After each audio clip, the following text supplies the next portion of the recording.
Hey, Chuck here with Apple Drains. Here's a video just for fun.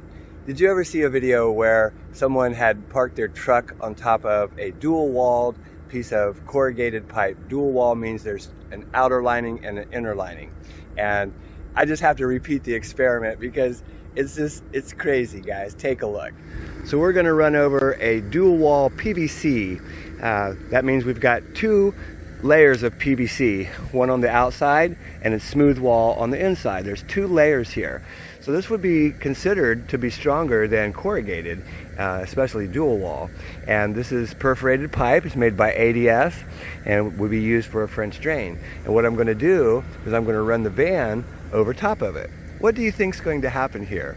I mean, honestly, I think the van's just going to push the pipe out of the way. But you be the judge and take a look.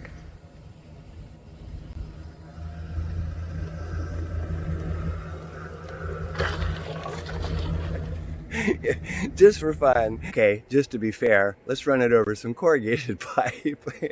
What do you think is going to happen? Hey, this is Chuck with Apple Drains, reminding you that if you believe you can do something, I guarantee you can do it. And have a lot of fun too.